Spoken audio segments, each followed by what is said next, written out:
Rabbi shrah li sadri wa yassir li amri wahlul 'uqdatam min lisani yafqahu qawli.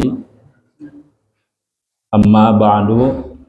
Alhamdulillah, pada kesempatan ini kita masih diberikan umur panjang, sehat walafiat, Pak. Mudah-mudahan kita diberikan senantiasa istiqomah untuk melaksanakan kebaikan sampai ajal menjemput kita. Karena di dalam doa yang kita selalu panjatkan di dalam sholat, ihdinas siratal mustaqim. Jadi ada pertanyaan begini, Pak, ini di dalam ilmu tasawuf dipertanyakan begini. Kalaulah kita yakin nggak dengan agama Islam? Yakin dengan ajarannya benar. Tapi kenapa di dalam sholat kita masih meminta untuk ditunjukkan jalan yang lurus? Ihdinas siratal mustaqim. Jadi seperti kita itu kan ihdinas siratal mustaqim itu, kita seperti berada di jalan yang kita sendiri tidak tahu ini benar atau salah. Padahal inna dina indallahil Islam. Sehingga kalau kita pertanyakan, kalau kita berada di Islam, kita meyakini Islam itu benar, ajarannya benar, maka kenapa harus ditunjukkan jalan yang lurus? Yang lurus mana lagi? Yang benar mana lagi gitu? Yang harus ditunjukkan. Sehingga ini yang menjadi pertanyaan para sufi gitu. Jalan yang mana gitu. Yang benar tuh versi siapa? Akhirnya begitu. Nah, kemudian dibahaslah oleh para ulama bahwa ternyata kebenaran itu adalah bisa menjadi relatif. Gitu, Pak. Kebenaran itu bisa menjadi relatif. Bisa benar menurut saya, ternyata bisa salah menurut Bapak gitu. Maka kemudian di antara tengah-tengah antara benar dan salah itu, kita meminta ditunjukkan yang benar, meskipun menurut kita salah nanti. Nah, di ayat lain nanti disebutkan, jangan kira yang kita anggap buruk itu baik untuk kita gitu. Buruk untuk kita ternyata baik menurut Allah. Tetapi boleh jadi sesuatu yang kita anggap baik buruk menurut Allah. Jadi kebalikan itu. Maka di sini menjadi ihdinas siratal mustaqim itu menjadi sebuah doa kita yang selalu dipanjatkan. Mudah-mudahan apa yang kita senantiasa laksanakan di dalam kebaikan itu memang kebaikan yang versi hakiki menurut Allah gitu. Begitu maksudnya. Salawat dan salam semoga selalu tercurah limpahkan juga kepada junjungan kita Nabi besar Muhammad Sallallahu Alaihi Wasallam. Tak lupa kepada keluarganya, kepada para sahabatnya, dan mudah-mudahan kita selaku umatnya. Amin ya Rabbal Alamin. Alhamdulillah, ini sudah pertemuan ke-7, berarti satu pertemuan lagi bab waris ini selesai. Nanti di pamungkas ada beberapa yang mau saya sampaikan terkait resume. Di malam ini, Pak, kita khusus membahas tentang bagaimana hukum waris terhadap istri yang lebih dari satu. Nah, itu bahasan kita tuh itu. Fokus ke sana ya.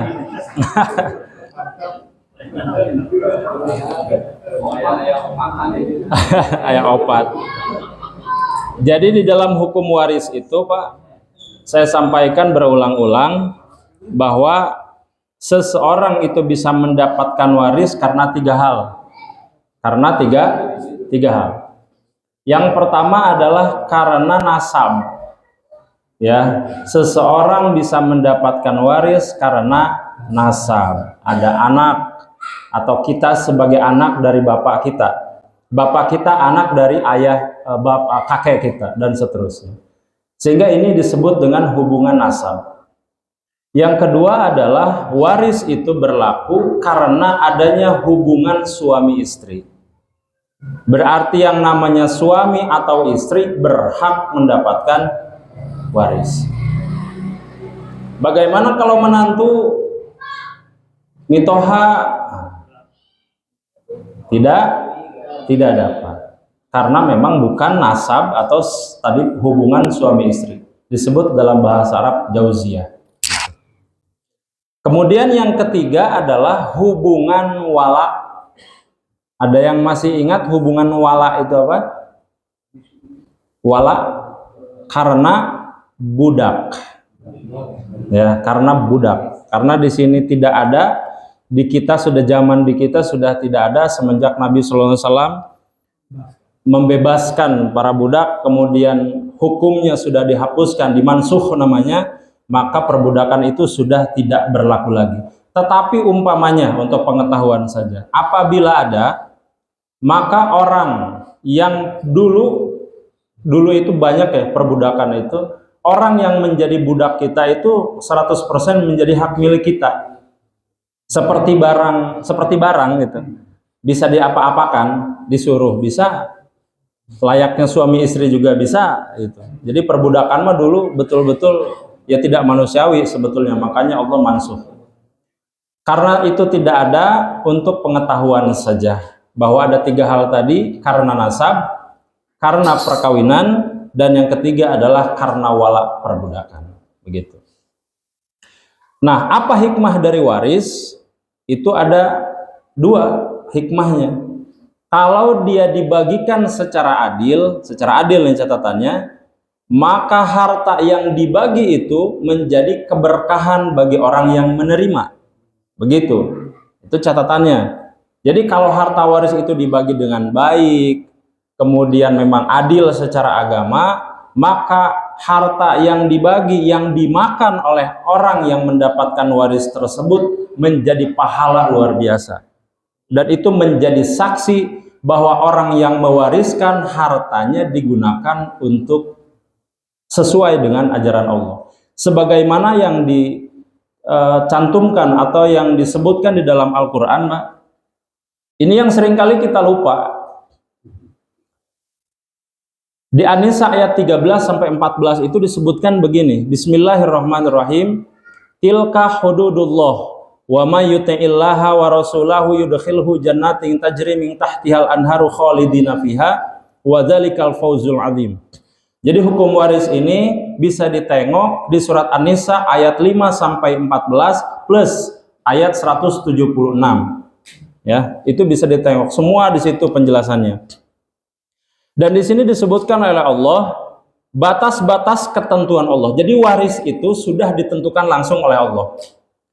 Siapa saja yang taat kepada Allah dan Rasulnya, maka Allah menyiapkan surga-surga yang mengalir di bawahnya sungai. Selamanya kita akan hidup di situ. Itu kalau kita menggunakan hukum waris ini sesuai ketentuan Allah. Tetapi bagaimana kalau tidak? Nah ini di ayat 14 dijelaskan, wa may ya'sillaha wa rasulahu wa yata'adda hududahu yudkhilhu naran khalidan fiha wa lahu adzabun muhin. Siapa saja yang mendurhakai Allah dan Rasulnya. Ini pertanyaan, Pak. Rentetan ayat ini itu pembahasannya waris. Wa may ya'sillaha itu orang yang bermaksiat kepada Allah. Maksiat itu menentang aturan Allah. Di kita ini banyak, Pak. Banyak, kumaha urang we nu ngabagina kan gitu. Wa may ya'sillaha itu sudah bermaksiat kepada Allah karena mengabaikan ketentuan yang sudah diturunkan 1400 tahun yang lalu. Pedomannya sudah ada, fikihnya sudah jelas, bisa ditanya ke orang yang mengerti, atau paling tidak bisa daftar langsung ke pengadilan agama kalau memang di sekitar tidak ada yang bisa ditanya. Itu bisa ditanya langsung gitu ke pemerintah. Berarti dalam hal ini sudah ditetapkan wa may ya'sillaha wa rasulahu. 2 Pak, Allah dan Rasul. Allah menurunkan aturan ini melalui lisan Rasul, kemudian Rasul menyampaikan kepada umat, tidak diterima, kan begitu. Berarti kita seperti tidak menerima ketentuan ini. Kan ada yang bilang misalkan begini, laki-laki lebih banyak dari perempuan. Nah gitu.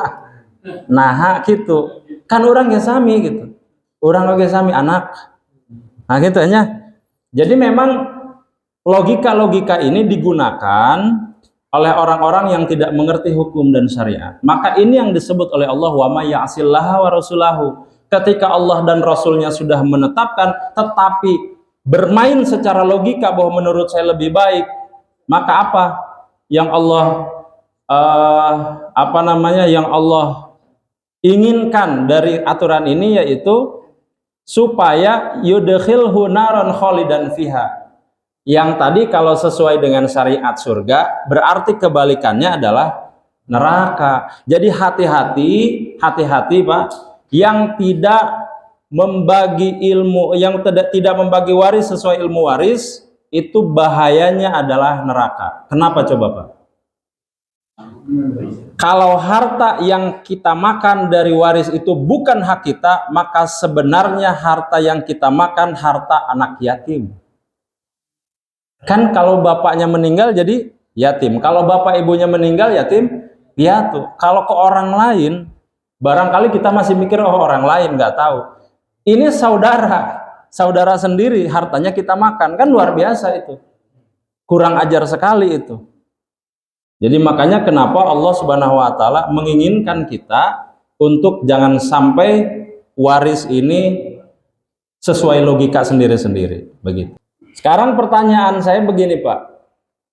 Kalau ada seseorang yang memiliki istri lebih dari satu, apakah yang lainnya juga mendapatkan waris? Dapat nggak? Dapat. Berapa? Tergantung. Tergantung. Kalau ada anak 1/8. Kalau tidak ada anak 1/, yakin 1/4 apa 1/6? 1/4. 1/4. Saya ulangi nih. Kalau ada anak berapa? Kalau tidak ada anak, tulis ya. Rumus. Masih ingat angka keramat Pak? 1/2, 1/3, 1/4, 1/6, 1/8, 2/3. Ini angka keramat, ada 6 ya. Angka keramat. Nah, sekarang kasusnya, seorang suami memiliki istri 1, kemudian ada lagi 2. Istrinya ada 2. Jika dia memiliki anak, maka kemudian ini anak baik laki-laki maupun perempuan, yang penting anak, ada anak. Maka si istri mendapatkan berapa Pak? Ada anak 1/8. Kalau tidak ada anak 1/4. 1/4 ini dibagi sebanyak jumlah istri. Ya, saya tekewa. Makanya ini yang nggak mau dilakukan oleh si istri pertama. Karena ketika suaminya meninggal, hartanya harus dibagi 2, begitu. Ini salah satunya ya, di samping nuhal semesanesna. Nah, jadi berarti harta ini harus, kalau 1/6 tadi dibagi 2, kemudian 1/4 juga harus dibagi 2. Kalau istrinya 2. Bagaimana kalau istrinya ada? Ini juga istri, maksimal di 4 lah. Berarti dibagi berapa? Dibagi 4. Tuh. Maka. Begitu ya. Jadi berapapun jumlah istri, maka 1/8 ini dibagi sejumlah istri, kemudian 1/4 juga dibagi sejumlah istri. Nah, sekarang pertanyaannya Pak. Kita mengenal ada istilah nikah sah dan nikah siri. Nah, ini nih.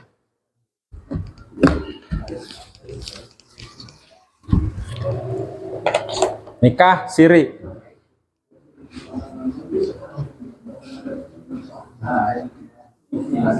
Nikah nih Pak. Ini ada sah. Nah, maksud sah di sini adalah ada administrasi dari negara, ya. Ada pencatatannya. Kemudian ada yang namanya nikah siri. Ya, secara agama ya. Jadi kita punya berarti 2 hukum yang diakui. Yang pertama adalah hukum agama. Dan yang kedua adalah negara. Pertanyaan saya, Pak. Apabila seseorang menikah, suami, kemudian istri, istrinya nambah lagi satu lagi, tetapi tidak berdasarkan negara, artinya cuman siri.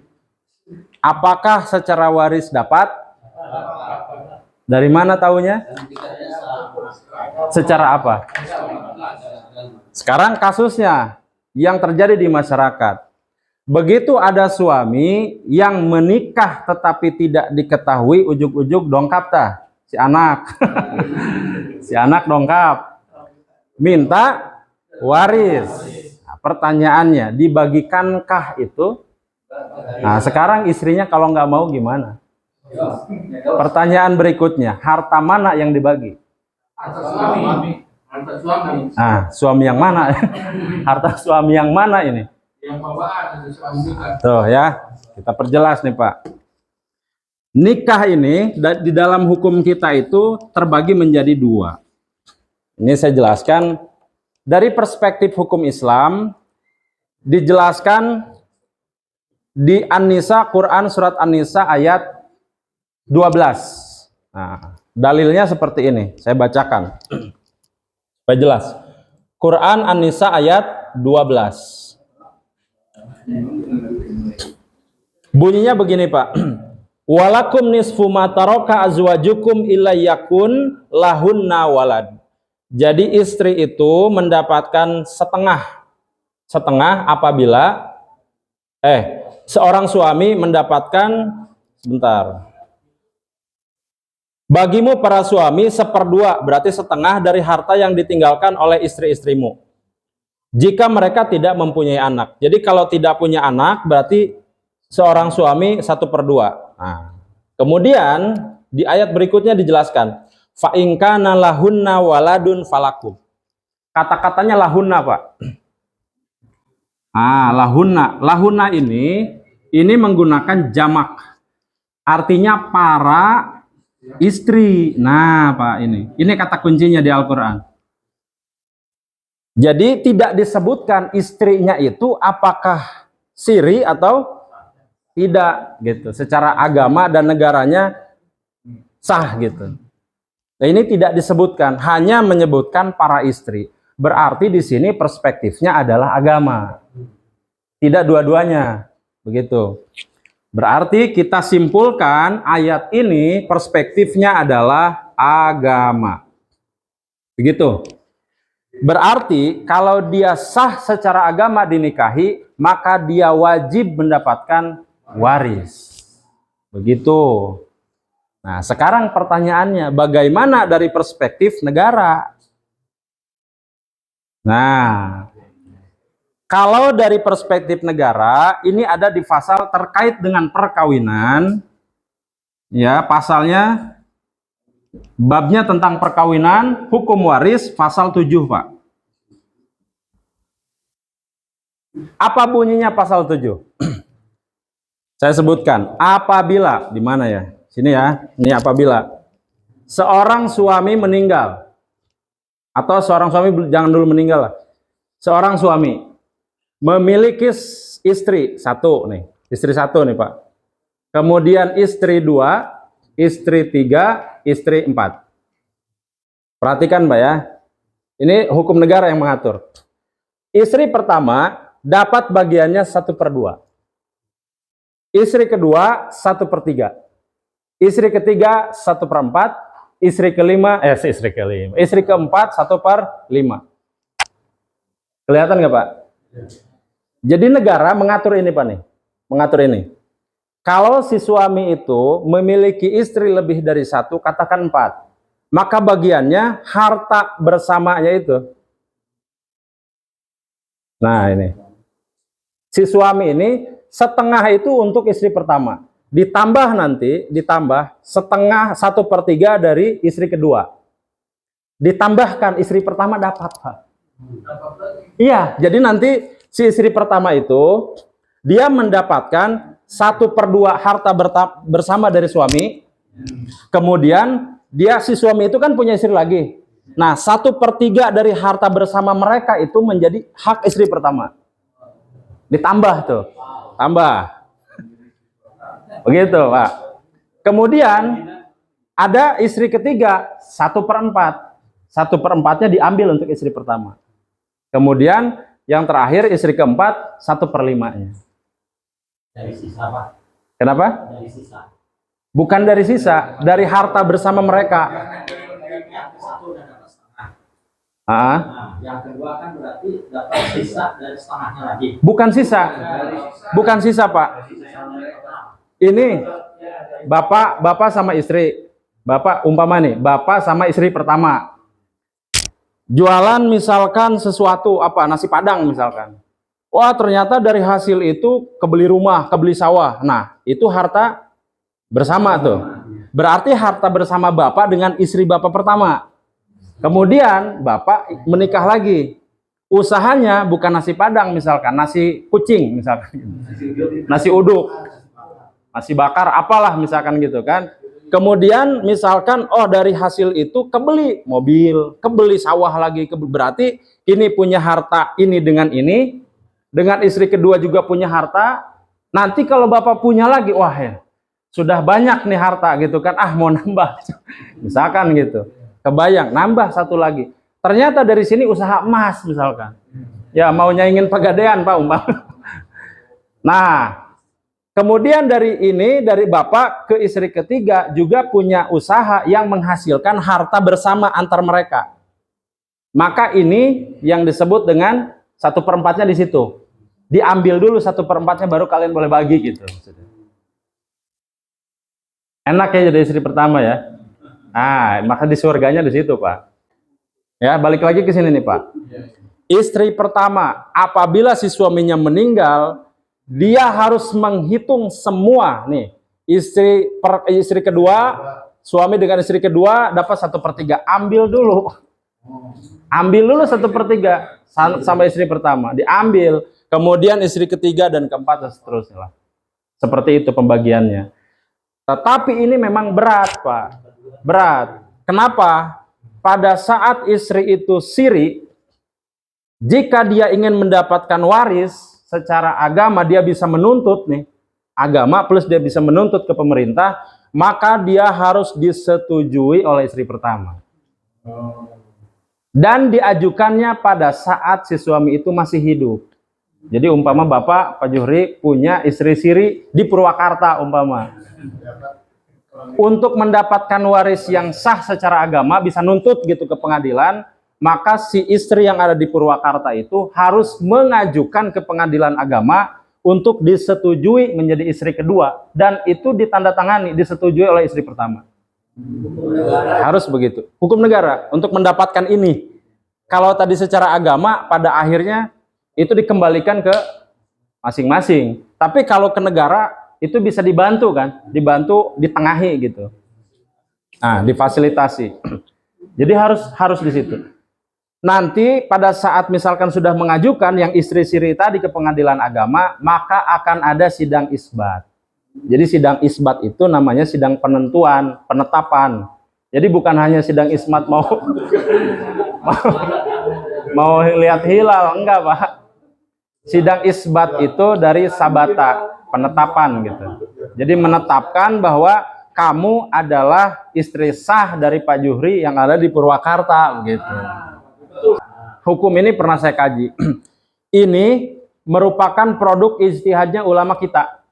Sama seperti yang saya bilang kemarin, asal muasalnya tidak ada harta bersama di waris itu, Pak. Nggak ada. Harta kita ya harta kita, harta istri ya harta istri. Dan nanti yang akan dibagi oleh kita ke anak, harta kita pure. Tidak kita dengan istri, enggak.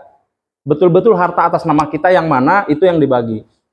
Nah, pada prakteknya di Indonesia, dalam kompilasi hukum Islam yang sering saya sebutkan, ulama berijtihad.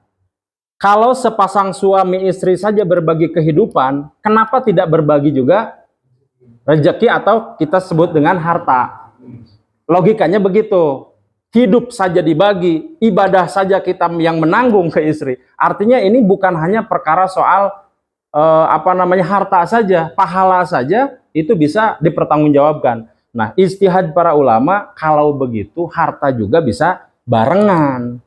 Nah, inilah yang menjadi dasar ada harta bersama. Dan itu diamini oleh pemerintah. Udah kita buatkan aturannya. Begitu. Ini salah satunya, Pak. Ijtihad ulama, kenapa? Karena begitu banyaknya di kita yang nikah siri. Yang dirugikan adalah wanita atau perempuan yang nikah siri tadi, yang kedua, yang disirikan tadi. Tidak ada lembaga, kalau tidak hadir pemerintah, maka ini tidak pernah ada solusi. Mau nuntut bagaimanapun, kalau si istri pertama bilang enggak, kamu siapa? Kekeh gitu, Pak.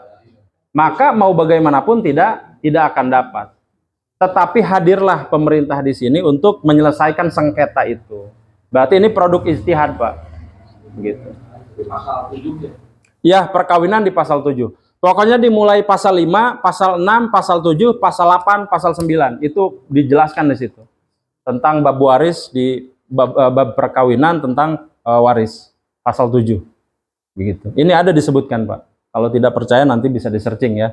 1/2 untuk istri pertama, 1/3 untuk istri kedua, 1/4 untuk istri ketiga, dan 1/5 dari istri keempat. Jadi kalau seumpamanya si suami ini meninggal, maka istri pertama mendapatkan setengah dari harta suami, plus 1/3 dari istri kedua dengan suami dia, almarhum, plus 1/4 dia dengan istri ketiga, plus suami dengan istri keempat, plus 1/2 ditambah 1/3 ditambah 1/4 ditambah 1/5.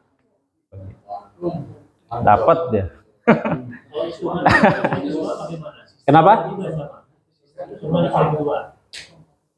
Istri kedua juga sama. Kalau semuanya sama nih, sah semuanya, maka nanti istri kedua 1/3 tambah juga 1/2, 1 dan seterusnya. Jadi nanti seperti itu konsepnya. Kalau istri kedua dalam kasus ini dapat tambahan lagi dari istri ketiga dan keempat. Ya. Tidak dari kesatunya tidak. Dia nggak ini. Gitu ya. Jadi memang Pak, nanti yang akan diuntungkan di masalah ini adalah istri pertama. Seperti kompensasi sebetulnya, Pak.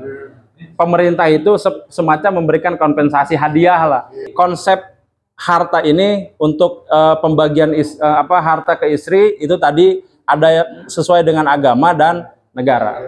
Jadi bisa kita pahami dua ini. Cuman sekarang Pak, rasanya akan sulit kalau cuman agama. Sulit, Pak. Ini kalau mau punya anak. Kenapa? Ini pembagian yang negara ini kalau mau punya anak. Ini nggak melihat anak, Pak. Nggak melihat anak nih, Pak. Istri bersama. Istri pertama meninggal berarti gugur ya, Pak? Ini istri pertama meninggal ya sudah berarti. Yang dia nanti akan dapatkan dari yang lain aja. Ini nggak dapat. Gitu. Ini hilang, ini ya udah berarti. Cuman ini doang dia dapat. Gitu. Jadi kalau yang negara itu tidak melihat istri 1, 2, 3 punya anak gitu ya, Pak? Yang mana? Yang negara ini. Enggak, dia pokoknya ini sebelum, jadi gini. Ini kan meninggal nih. Yang harus dibagi waris itu kan berarti gini. Misalkan ini 100 juta. Ya kan? Kemudian ini 100 juta umpama harta bersama. Ini 100 juta, ini 100 juta. Si suami meninggal. Berarti nanti si istri ini kan mendapatkan waris dari suami. Nah, sebelum dibagi waris, entar dulu gitu nih. Ini dibagi dulu. Harta kamu, saya sama suami misalkan gitu, kata si istri ini, ambil dulu setengah. Ngerti nggak? Nah, ini ambil dulu. Sebelum bagi waris, ambil dulu. Gitu kan? Berarti 50 juta, ya udah buat si ini. Nah, 50 berarti punya dia gitu. Ngerti ya, Pak ya? Nah, kemudian ini juga sama. 100 dibagi 1/3, sekitar 33 juta. Nah, 33 juta ini keluarin dulu, jangan dulu bagi waris. Masukin dulu ke kas istri pertama. Baru yang 73 juta sekiannya yang akan dibagikan ke anak-anaknya, ke ahli waris. Begitu. Sebelum meninggal. Si suami punya istri. Mau istri kedua gitu. Suami tadinya udah punya istri nih, masih hidup. Terus mau menikah lagi, punya istri lagi. Nah, terus pertanyaannya, Pak? Berarti langsung dikasih bisa aja, maksudnya hartanya langsung dibagi aja. Oh, memang baik. Boleh juga gitu. Memang baiknya begitu, Pak. Sebelum nikah tuh harus. Jadi gini, pembagian harta itu, Pak, pembagian harta itu memang pada saat hidup. Kalau dibagi setelah meninggal namanya waris. Ya sebelum menikah lagi. Jadi. Diperjelas. Iya, betul, Pak. Memang harus seperti itu. Misalkan kita punya uang 100 juta, ini belum menikah nih, ya kan? Belum menikah ceritanya. Kita punya uang 100 juta, udah ini punya kamu nih, punya harta 100 juta, dibagi langsung ke dia, dihibahkan gitu. Udah, kamu berarti mendapatkan misalkan 50 gitu ya. Berarti sisa 50 kan punya si suami ini. Menikah lagi itu aman. Itu aman. Jadi jelas 50-nya sudah punya si istri. 50-nya juga punya suami. Termasuk itu, Pak. Betul. Di sini ada rumah, ada tanah, apapun lah dan lain-lain nih, Pak. Harus dibagi memang, harus diperjelas gitu. Nah, yang terjadi sekarang, Pak, di kita itu, kita juga harus ngerti nih selaku suami nih. Nanti yang akan dibagi seharusnya adalah harta betul-betul milik kita. Milik yang meninggal gitu. Kita lah misalkan yang meninggal, udah pasti ya. Yang meninggal itu harus betul-betul mengerti harta kita itu sebenarnya yang mana aja. Kan nanti ada yang namanya warisan ke istri. Ini misalkan dari ayah, ya kan? Ini punya siapa harta warisan ke istri? Harta bersama atau punya istri? Punya istri. Ada warisan, ada hibah dari orang tua ke istri. Maka ini tidak bisa diganggu-gugat harta ini. Nggak bisa tiba-tiba jadi milik kita. Harta bawaan juga ada. Nih. Misalkan saya menikah di usia 30 tahun. Di usia 25 tahun itu saya sudah punya rumah, berarti punya sawah, kemudian punya mobil, punya motor. Itu berarti punya saya tuh. Bukan punya istri. Begitu, Pak. Bisa dimengerti, Pak ya? Pak. Jadi memang seharusnya pada saat hidup itu diperjelas. Meh tengalirkeun, Pak, ka ahli waris. Kan pasti jangar ya, Pak. Harus ngurut. Ini bapaknya nu mana? Sadayana atas nama ibu. Padahal nggak begitu. Jadi harus diperjelas. Gitu. Kecuali memang semuanya sudah dihibahkan ke istri, itu urusan lain. Ini ya, yang misalkan gitu ya, Bu, ini udah rumah kita udah ada 10 misalkan, buat ibu 4. Udah aja itu selesai itu. Sudah jelas gitu.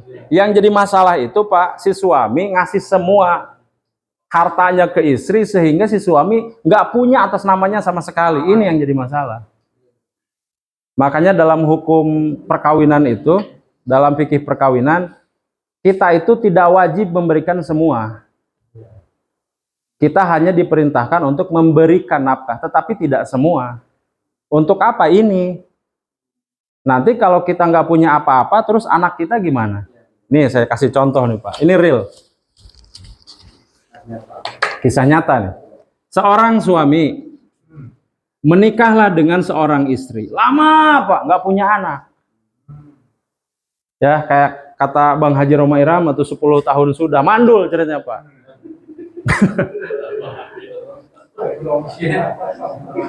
Kata si istri pertama, udah Pak, nggak apa-apalah, menikah lagi aja.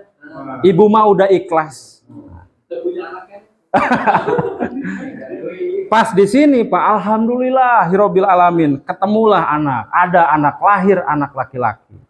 Seorang istri, seorang suami tadinya menikah dengan seorang istri, tidak punya keturunan. Kemudian menikah dengan istri kedua, punya keturunan. Sekarang pertanyaannya, istri ini dapat berapa? Dua ini dapat berapa? Ayo. Ayo.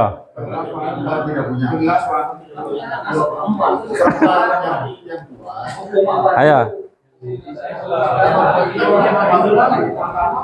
Ayo. Pak Haji gimana? Agama. Agama istri 1/8. 1/8 dibagi berapa berarti? Baik. Anaknya di sebelah. Rugi nggak? Ini 1/4. Udah berubah nih. Ini 1/4. Karena tidak punya anak. Oke tuh. Siap. Oh gitu ya. Siap. Ini kasus yang sering terjadi, Pak. Siapa yang meninggalnya? Suami. Yang disebutkan di dalam Al-Quran, apabila yang meninggal punya atau tidak punya anak. Yang meninggalnya ini anaknya bukan? Tidak disebutkan di dalam Al-Quran apakah itu anak dari istri pertama, istri kedua, istri ketiga, istri keempat. Tidak ada penjelasan.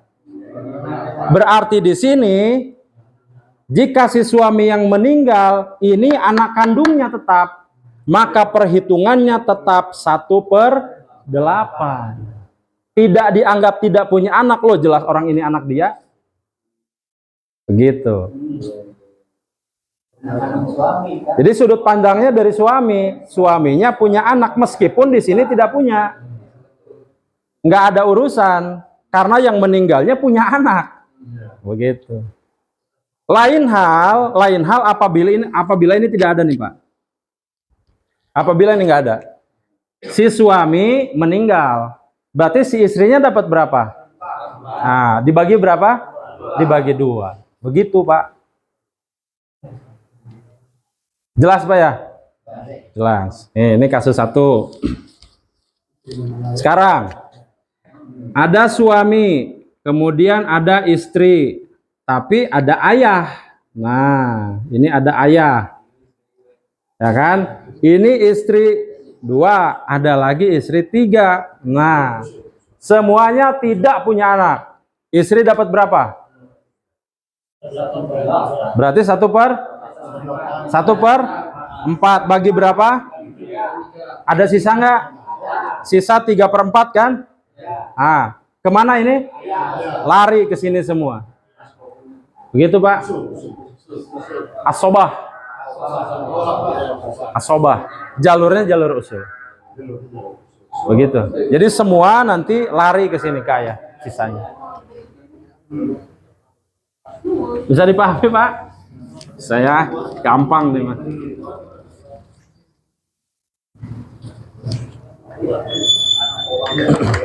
Sampai sini ada pertanyaan nggak, Pak? Cukup jelas?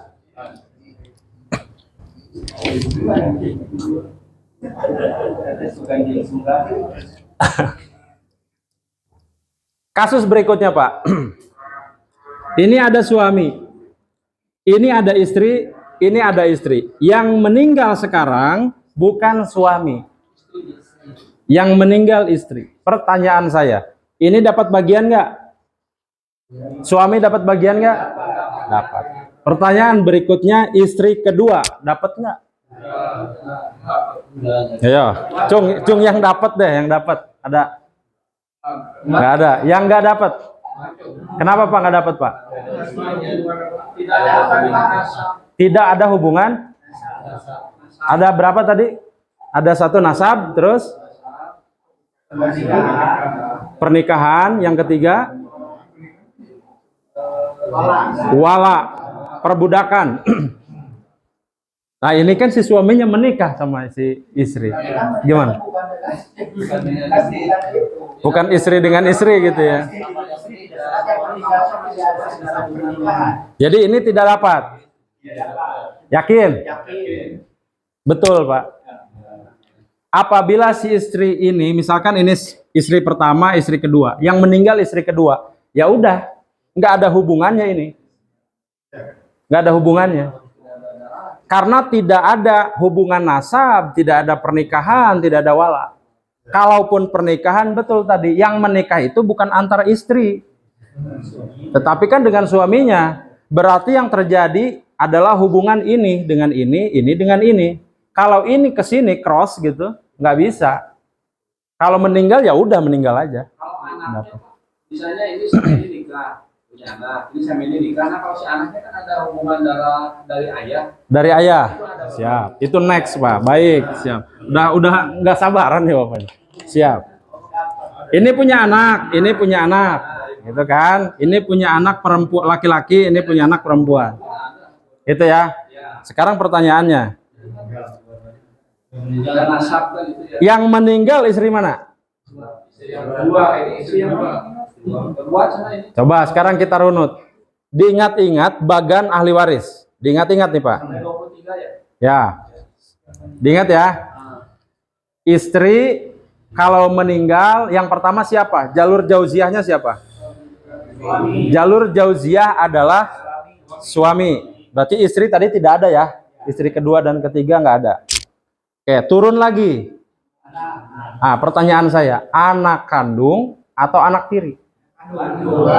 Di situ kan ada anak kandung, ada anak tiri ya. Oke. Nah, pertanyaan kan yang ini kan. Kalau ini udah pasti kan, udah pasti dapat. Pertanyaannya ini dapat nggak?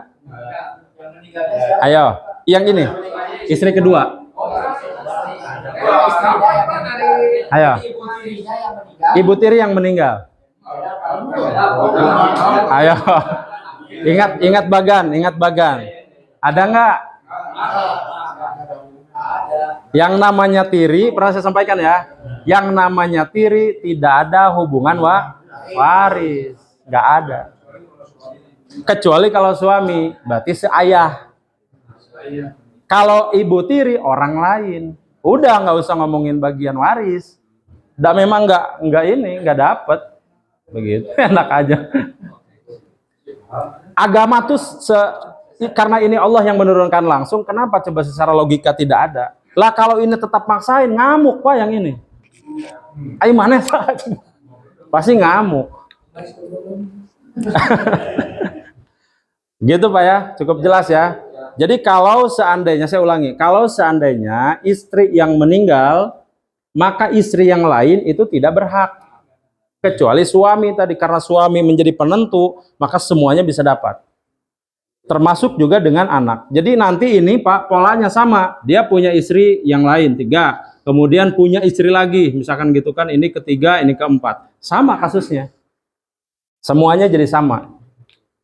Kalau punya anak ini misalkan meninggal ya, yang lain nggak ada urusan, kecuali si suami doang gitu. Sudah mentok di suami, anak tidak ada. Begitu Pak. Ada pertanyaan sampai sini? Mudah-mudahan cukup jelas Pak. Itu yang terkait dengan pembahasan waris kepada istri yang lebih dari 1, dan tadi apa? Apabila seorang suami meninggal, ada hak-hak yang bisa ditunaikan baik dari sisi agama maupun negara. Begitu. Ya. Mangga, Pak. Kalau persentase untuk suami dan anak gimana kemarin? Untuk suami dan anak. Contohnya gimana, Pak? Mau contoh gimana? Istrinya meninggal. Dia punya anak. Ada Bagian suami berapa? Bagian anak berapa? yang meninggal istri. Istri punya anak nggak Pak? Ada perempuan laki-laki. Laki-laki. Berarti ini laki-laki gitu. Yang meninggal istri. Suami dapat berapa Pak? Yang udah ngaji? 1/4. Ada anak. Kalau tidak ada setengah. Kalau tidak ada setengah. Karena ada anak, maka 1/4. Laki-laki, ingat apa laki-laki? Tunggal laki-laki. Jadi apa namanya? Asobah. Asobah. Asobah itu adalah sisa. Berarti apabila 100 juta warisan, dikurangi 1/4-nya berapa? 25 juta. Sisanya 75 masuk ke asobah ke anak. Begitu Pak. Gampang Pak. Allah.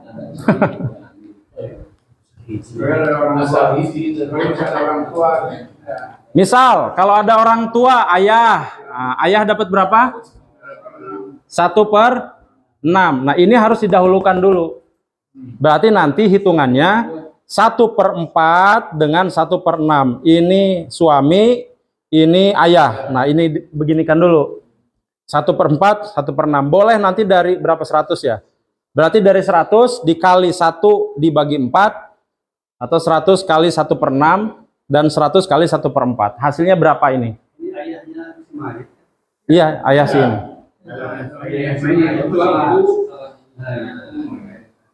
Gitu.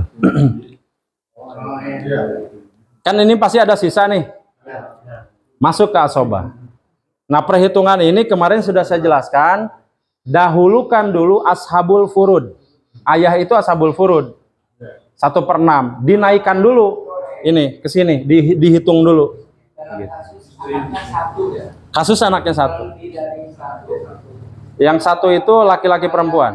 Ayahnya misalkan masih ada tapi anaknya lebih dari satu. Laki-laki atau perempuan? Laki dua-duanya. Laki-laki sama saja, Pak. Sama. Kalau ada perempuan Baru berubah. berubah. Nah, ini contoh kasus tadi ya. Berarti laki-laki ini mau dia 1, mau dia 2, mau dia 3, sudah tidak ada masalah. Berarti 75 dibagi sejumlah anak laki-laki. Semua begitu.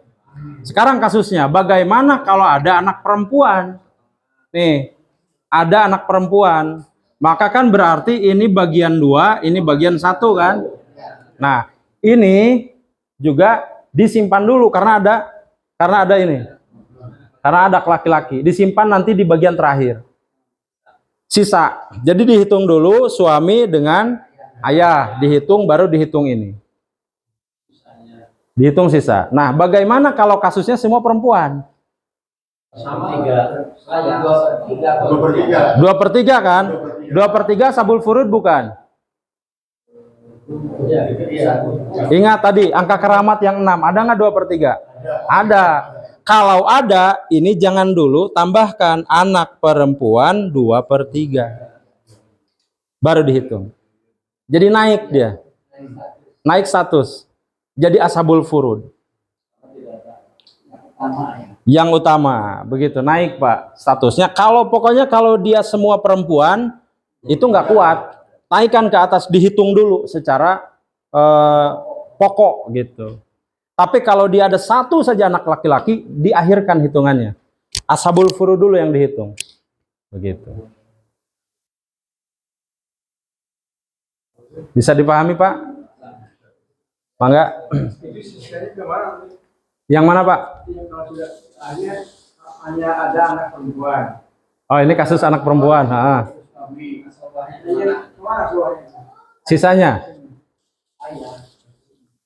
Ini contohnya gimana, Pak? Contohnya gimana?